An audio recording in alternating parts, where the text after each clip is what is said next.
saying those who are doubters need to get out of the way of those who are doers because we are going to get it done, including $95 million from the city for major public space improvements.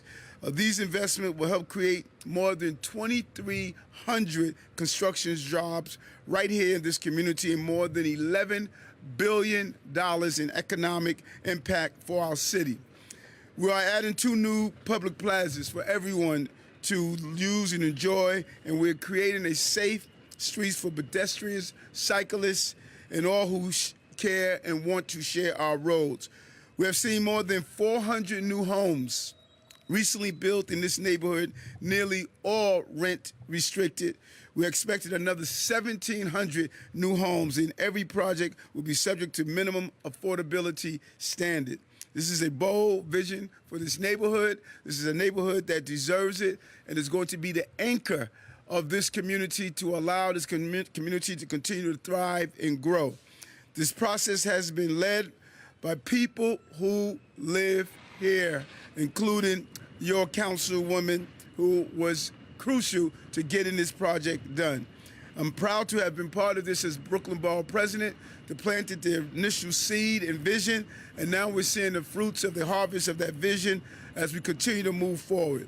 The plan reflects what the community wants and needs for our city, because enhancement should not mean displacement.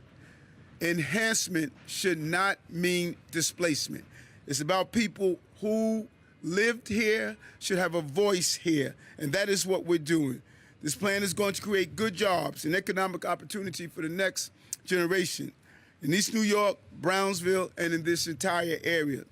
This includes the incredible young people that are joining us today to see the vision for tomorrow. This is how we support residents, local businesses, and promote economic opportunity. And this is how we get people to spend money right here, recirculate those dollars, use governmental services to anchor the businesses in the area and to continue to bring productivity here.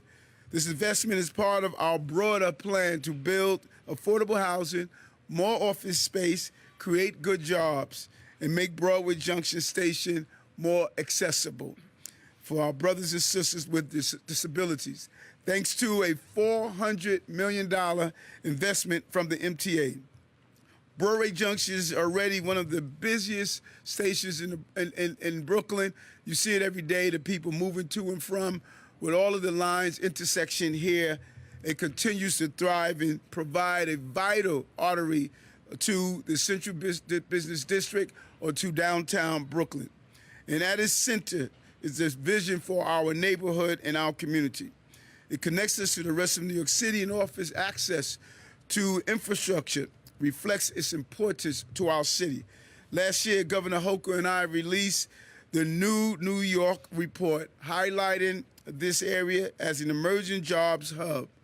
We have delivered on a commitment from that plan to appoint a chief public realm officer, Yating Liu, who's really taken the job by storm, looking at how do we create public spaces all over the city. Today, we are opening up yet another public space across the 5 boroughs, and we have already begun work on projects on 5th Avenue and on Broadway. And I'm proud to say that we have public realm projects underway in every single borough. I want to thank my good friend from EDC, Andrew Kimball, who has really brought the vision to the job and how we continue to have the partnership that is needed, working hand in hand with the community on this new vision, as well as our partners across the public and private sector, including the community members who have given so much throughout this process to get the product that we're looking for. I am who I am because of this neighborhood, and I've seen how members of this community have been left behind for too long. Too often, government has made promises and then broken them. That ends in this administration. This is the promise made, the promise kept under this administration, and with the right partnerships throughout the city, all the promises that we made when we run for office will be produced while we're in office. Congratulations to this community. Congratulations to all the participants. This community deserved this project and is going to continue to be the anchor for this community and the community surrounding it. Thank you very much. Thank you, Deputy Mayor. Thank you, Mayor, for your vision and your leadership on this enormous investment in this area. Now, we are here, of course, because of the leadership and partnership of so many across government. I want to acknowledge our Commissioner for Housing Preservation and Development, Adolfo Carrion, our Department of Transportation Commissioner, Idanis Rodriguez. There you are. Of course, Borough President Antonio Reynoso. We will hear from the amazing council member in just a few minutes. But of course, a particular shout out to Andrew Kimball and the entire team at EDC who have worked on these plans and investments for a very long time. And it's because of all of you that they are finally coming to fruition. So these public realm investments, as the mayor mentioned, really build on a series of steps that our administration is taking to create inclusive, dynamic, complete neighborhoods around transit-rich communities where we can generate the most impact for those investments. The public realm improvements will include 2 new public plazas on either side of Van Sinderen Avenue and Fulton Street, and they will serve as the new gateway to the transit complex. The new improvements will create a signature new public space that will complement this amazing park where we are, Callahan-Kelly Playground, this reconstruction, which has been led by the Parks Department and will open in just a few weeks. These open spaces will be further enhanced by improvements to Van Sinderen Avenue by EDC and DOT to make it a more safe and pedestrian-friendly corridor. And now, importantly, because this isn't just about building buildings or paving roads or even building parks, this has to be about creating the types of opportunities that accrue to local residents and community members. So working closely with Councilmember Nurse, EDC will leverage city assets to create new economic opportunities for local businesses in the East New York Industrial Business Zone. And they'll do this by promoting leasing opportunities of city assets and activating underutilized publicly owned lots. And with the MTA, the Department of Small Business Services, and the Mayor's Office of Talent and Workforce Development, the city will use multiple strategies and programs to ensure that local residents have access to jobs and training opportunities generated by all of the economic activity in this neighborhood. Now, the culmination of work between the MTA, EDC, and all of our partner agencies will ensure that Broadway Junction finally gets the investment that it has long needed, long deserved, and the area will be transformed into a dynamic and inclusive center for jobs, housing, and investments. And so the mayor mentioned the $500 million of improvements includes $400 million in investments to transit. And so to share more details about that massive investment, I'd like to welcome the president of MTA Construction and Development, Jamie Torres-Springer. Thank you very much, Deputy Mayor and Mayor. It's great to be here and be sharing this moment with the city. You know, I, like a few others here, have been around planning and economic development circles for a long time, and people have been trying to get this done, to create this vision and back it up with investment and action for many, many years and decades. People from the community who are here today, staff from agencies, a couple in particular I know have been working on this forever, and we're very proud that this governor and this mayor got past jurisdictional lines to develop a new vision for the future of Broadway Junction and the investment to go with it. And so we're not just literally family here, we're also figuratively family in the way that we've worked together on these investments. From the MTA's point of view, Broadway Junction is the heart of the MTA. It's the 3rd busiest station complex in Brooklyn. 100,000 daily users are using the A and the C, the J and the Z, and the L lines here. We have our great MTA staff who work hard every day and who are based here. It's great connectivity, and we've all recognized that for many, many years, and we just needed to make the improvements to unlock all of the opportunity in this district. I also want to emphasize, just a couple blocks away, we have the East New York Long Island Railroad Station. It now, as a result of the opening of Grand Central Madison and East Side Access, the $17 billion the MTA has invested over the last 15 years in Long Island's connectivity to the city, has a 50% increase in service, along with a 60% increase in reverse peak service, getting people to jobs on Long Island after those improvements, and with the new Atlantic ticket, an affordable way for people to use that service. But it's not just MTA services. This is home turf for the MTA. Nearly 2,000 employees report here every day at our rail yards, our bus depots, and our various support facilities. We are deeply invested in this community, and we're proud to be making the investment that we're describing today that reflects that commitment.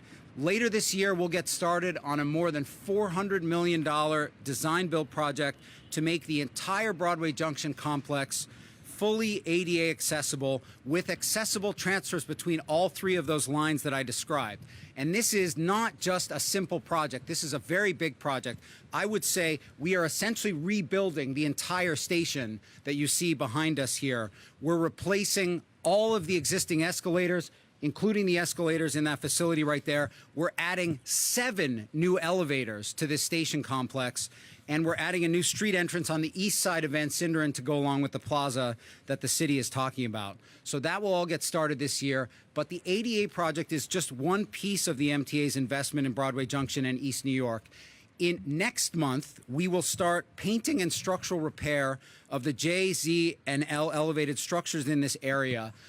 You can actually see it if you look closely. Obviously, the disrepair to the line structure that you see here and the work that's already been done, you can see in the distance here, looks much better over there. We'll be heading up here next month. We should be done by August. That reflects a vast acceleration in what we call overcoating within the MTA's program. We're getting 26 miles of painting structures, and not just painting structures, remediating structures and making them last for much longer in this capital program versus 6 miles in the last capital program. That's not it. East New York will have electric buses starting next year as part of the first phase of our zero emissions bus plan, demonstrating how we are putting environmental justice front and center as we aim to reduce our operating emissions by 85% by 2040, a commitment that we announced for Earth Day last week that the transition to zero emissions buses is a big part of.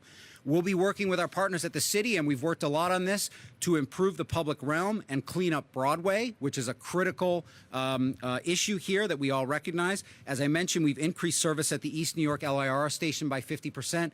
And lastly, in the future, we'll also be planning together for a future Interborough Express station at Atlantic Avenue, just to the south of the East New York station. So lots of investments here. We're very excited. It'll be a better place for our workers and for the communities they serve. I want to thank the mayor and the city for their dedication and their partnership. Thank you. Thank you, Jamie. We are, of course, excited to have the leadership and partnership of colleagues with the state.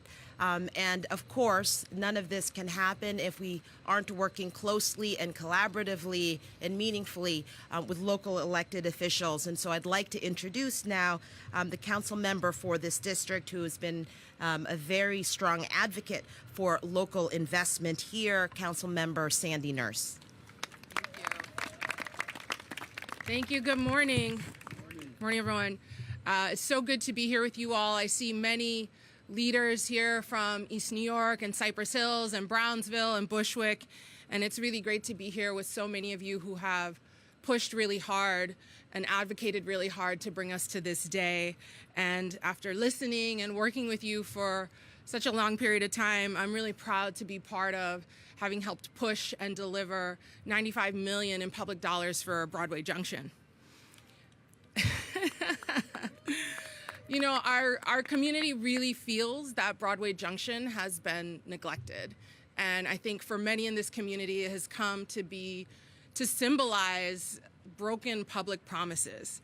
And I really think that this investment is a critical step in rebuilding between residents and advocates who have worked really, really hard and have been advocating for decades for long overdue improvements, and our city institutions. So I very much see this as a very big deal, and I think we should celebrate that. I think we should. So for the last 15 months, I've spent almost some portion of every single day here at Broadway Junction because my office was just right up the street. We actually used to call it the dungeon because it's the darkest area in this district and no one wants to come here. I train here and mostly take the stairs because the escalators inconsistently work. And if I want to go get a cup of coffee from Papo's, I'm walking in the middle of the street because there's cars all over the sidewalk. Our seniors and residents who have mobility devices don't want to come to our office because the sidewalks are torn up and dangerous for them. And even our team, we'd come here and park our cars or get off the train and we're dashing across Broadway because cars are just, flying down the street because it's a hidden area. And so I share this to say that I'm here every day, my team is here every day, and we know how much this investment really means to our community. We know how much this investment has been owed to our community, and we know that communities further east from us who use this junction will finally have an accessible junction, an accessible transit hub. East New York deserves a safe, inviting, a beautiful, modern transit hub for our community that benefits the residents and small business here and not displaces them. So thank you, Mayor Adams. These funds will address very stubborn issues: pedestrian safety, lighting, traffic calming, and I really welcome this vision for an open space plaza that our community residents can really enjoy and gather in. And I also want to just acknowledge the investments that were made by our former council member, Rafael Espinal, for this park. I want to thank you, Mayor Adams, for committing these resources to our community today. I know you have a vision for this junction, and I believe that with intentional and deliberate community planning, there is a pathway to transform the junction in a way that is just and a way that safeguards this community from displacement and gentrification. And I know that is your goal as well, and so I'm very committed to working with you. I want to thank you, Andrew, for spending time walking this area with myself, my team, community members. Thank you, Justin, and all the other EDC members for all the work you've done on this and all the time you've spent talking to our team. Really appreciate it. Thank you to the MTA and DOT for showing up and making yourself available to countless meetings and town halls and really making yourself available to answer community questions. And I want to thank our Borough President, Antonio Reynoso. Thank you for your partnership and your mentorship on this project, as well as many others. I also just want to really thank Ryan from my team, Ryan spends 50% of his time on Broadway Junction, on IBZ, talking with community, talking with the agencies. You're doing a great job, and I couldn't be more grateful. Thank you. So since coming into office, my team, we've worked really hard to be in collaboration with everyone mentioned here and really try to co-govern with the community groups and residents who have been fighting for these long-awaited public investments. I think it's important to note that the community leaders here today see public funding in the public realm not just as a means to spark private investment, but fundamentally as a right in and of itself. And I think that's just really important to underscore. So today's commitment really belongs to you all, belongs to them. I want to thank the Coalition for Community Advancement, the East New York Community Land Trust, United Community Center, Cypress Hills, LDC, East New York, LDC, University Community Boards 5, 4, and 16, and many others who have all pushed for this historic investment. This is really exciting. It's very exciting, and it also demands prolonged accountability and real community engagement to ensure that those who live here benefit first. So I am very appreciative. Thank you so much for accommodating my schedule. Thank you, Mayor Adams. Thank you, everyone else. Thank you. Thank you, Councilmember Nurse, for your powerful words. I know you're on a tight schedule, so thank you for joining us. Finally, I would like to bring up a local leader, A.B. Whitfield, who is the co-founder of the Trey Whitfield School in Brooklyn, which has become a real beacon for high quality and affordable education in the area. feet.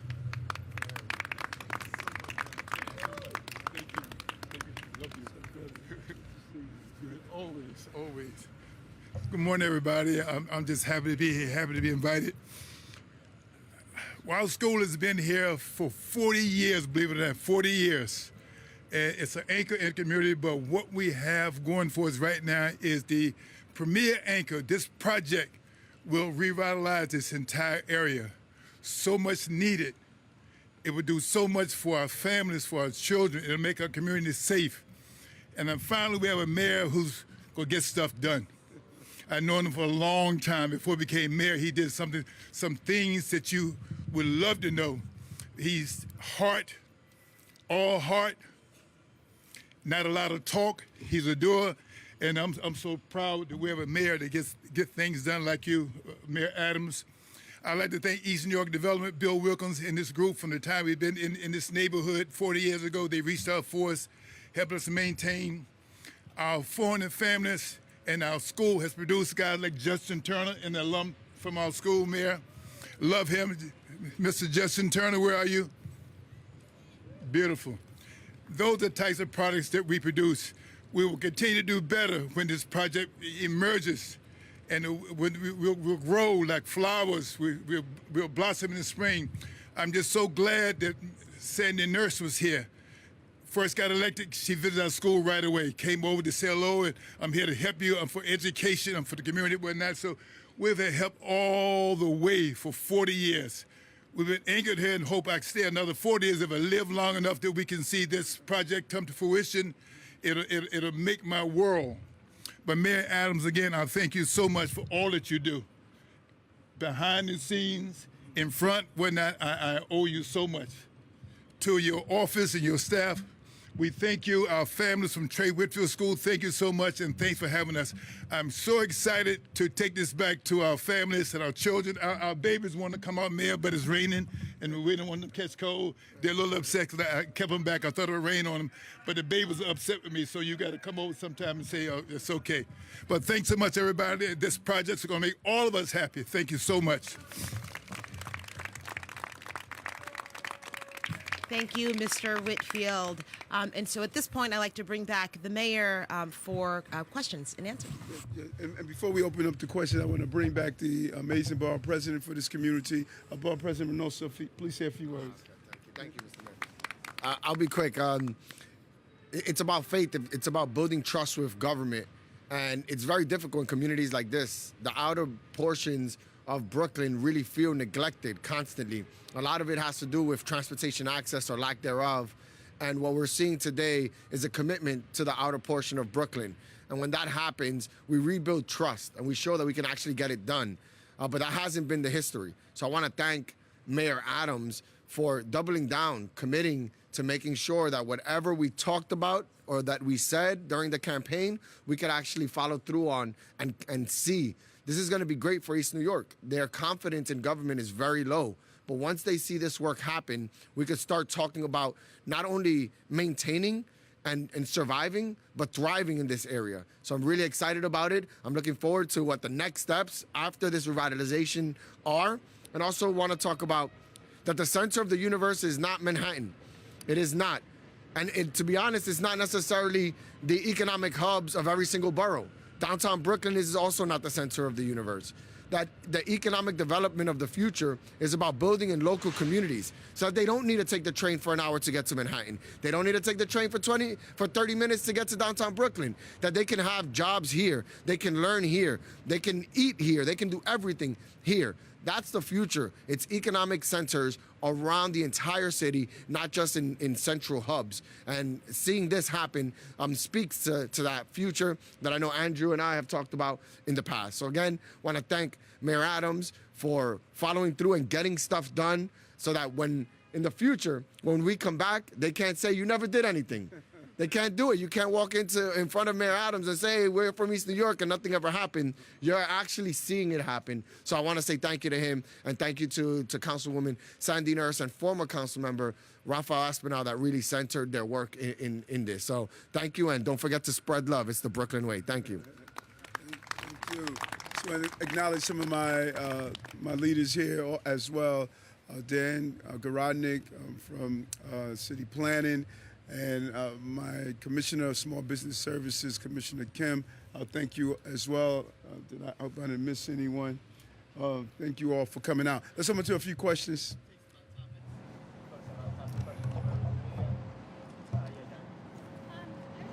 The 2,000 new homes, are those coming out of the East New York rezoning, or are they separate from that? What do you guys want? Sure.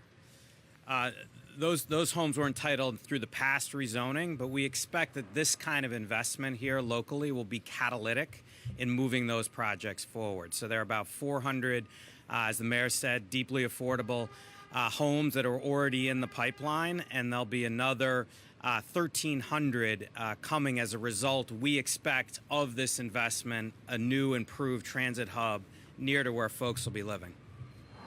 Anything else on topic, folks? Okay. Thanks all. We'll do a few off topics. You guys could free yourselves.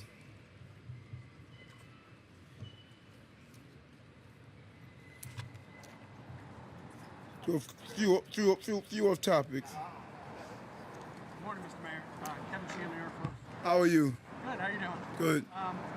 Do you think that El Paso Mayor Oscar Aliso sent 2 times more migrants to New York City than Abbott, targeting New York City and other cities because they're run by black men?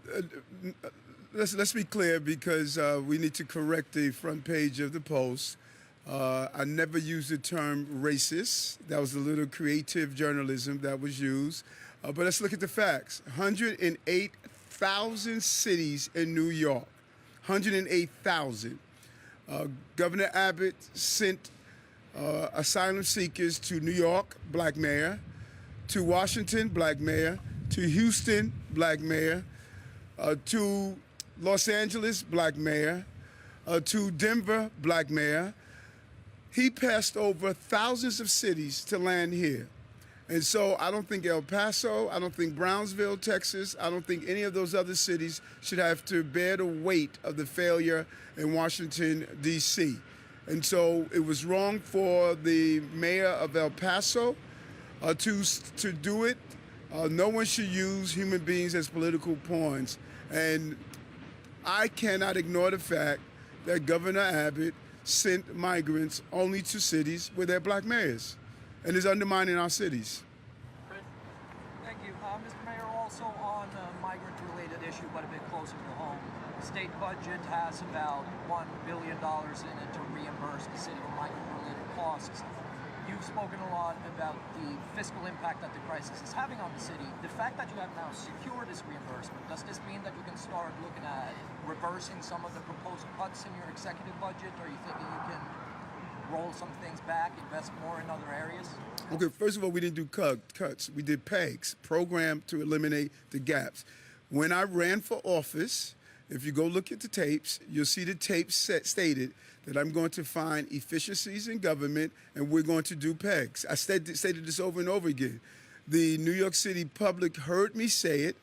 They heard others talk, and they said, nope, we like the plan that Mayor Adams, the candidate, is running, and that was the right thing to do. I don't know if people are aware of what we said is the financial impact of the city. $4.3 billion. $4.3 billion. So because we are getting $1 billion, which is coming in layers from the state, do we go back and just spend widely again? No. The city must be efficient without layoffs and without cuts to services. And we have to really acknowledge the turbulent forecast that's in the future. Wall Street is not doing well. We are seeing real challenges that the city is facing, and we're going to be smart, prudent, and protectors of New York City taxpayers' dollars. Mr. Mayor, good to see you. On the state budget as well, you got some wins as in regards to bail reform. You like to say criminal justice reform, and also in terms of the MTA funding and the migrant crisis, like Chris just said. But some of the housing policies that you push for, like the raising the FAR cap and extension of 421A for projects in the pipeline. Those didn't go anywhere. Do you think those have potential to get through before the end of session? Are you going to be lobbying for them? Well, first I cannot thank my statewide leaders, Speaker Hastings, Majority Leader Andrew Stewart Cousins, the governor, for the conversations that we've had leading up to the budget. We spent a lot of time in Albany, sitting down with them. They heard our concerns. We were facing over $500 million a year in additional subsidies to the MTA. They heard us. They substantially brought that down. And there's some real W's. The budget bills have not been printed completely yet, of my knowledge. We're going to look through them. I was briefed yesterday by the governor. We're going to look through them and see what other initiatives we're going to push through throughout the rest of the session. The session's still in place. We need a housing plan. I've made it clear that we're looking forward to finding a way we could do 421A and we could do some of the other initiatives to go with our real moonshot goal of 500,000 units of housing. In order to build, we have to put in place the infrastructure to build. And that is what we're going to continue to advocate for. If we leave without any real plans on how we're going to build our way out of this affordable housing crisis, it will be a big mistake on my part. And I'm going to continue to talk with my leaders up there, see if we can land the plane. Thank you. What's up, Dana? Hi, how are you? Quite well. You've talked a lot about the economic impact of the migrant issue. Are there any proactive policy initiatives that you would have undertaken were it not for the migrant issue? And relatedly, are you at all concerned that your rhetoric on the migrants will in any way inflame anti-immigrant sentiment here in New York City? Yeah, well, one, I'm not going to speculate on what isn't. I'm going to deal with what is. I got a $4.3 billion budget.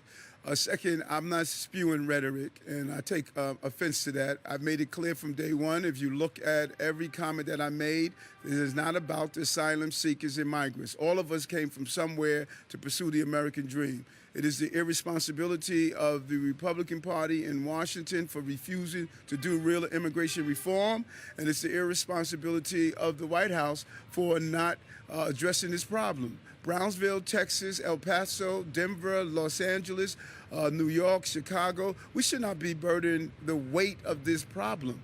And so it's not about the people who are pursuing the American dream. It's the irresponsibility of those that are allowing them to come to a country and not build the infrastructure to allow them to pursue that dream. So people who are attempting to make it that this is an attack on the migrants, I did not see them sleep with the migrants in a hurt. A lot of people sit on the sideline. I don't see them on 34th Street volunteering to give out food. I don't see people on the ground. I'm on the ground. If they love our migrant and asylum seekers, they need to stop being intellectual and philosophical and come and participate and help. We need a lot of volunteers, so they should come and volunteer their time. English is a second language. They should come and volunteer job training. They should come and volunteer food service and how to navigate filling out the documents. People need to stop criticizing and lead from the front like we are. Come out and volunteer and help our migrant and asylum seekers. And that's not rhetoric, that's commitment. I was wondering why you didn't attend the Met Gala yesterday, and also why you seem to be out less at night lately. Why you didn't attend the Met Gala, and also why you seem to be out less at night lately. Well, I had 4 events around the same time. One of them I was being honored by a literacy organization. I was receiving the Literacy Hero Award down at Casa Cipriani. They acknowledged the good work we're doing around literacy, and I had several of the events that was in conflict. I would love to have come and sport a nice tuxedo, but I had other engagement. I mean, this is the big city. Every night there are 1,000,001 things going, and I try to spread love the New York way. And so that's why I couldn't make it. Now, you say I haven't been out lately. No, New York Times just haven't been following me lately. They've been sort of just falling back. They realize that writing articles about me going to different places is not going to stop me. I'm the nightlife mayor. This is a 24/7 city. I'm obligated to go patronize my restaurants, patronize my theater. I was at New York Play the other night. That's my responsibility. You know, this city doesn't shut down at 6 p.m. We have people who work from 4 to 12, overnight shifts. I didn't fall into the house last night until 2 a.m. So it's not that I'm not out. Y'all have finally realized that I'm going to be out no matter how much you write about me and criticize me. This is my city, and this is our city, and we just need to enjoy it throughout the day. So, you know, I'm still out. If you want to hang out, I got some nice spots we can hang out in, you know, where we can, you know, enjoy. I'm a Tito's and seltzer person, or I like a good cognac and a nice cigar. But you know, I'm out. I enjoy the city. I don't get home early.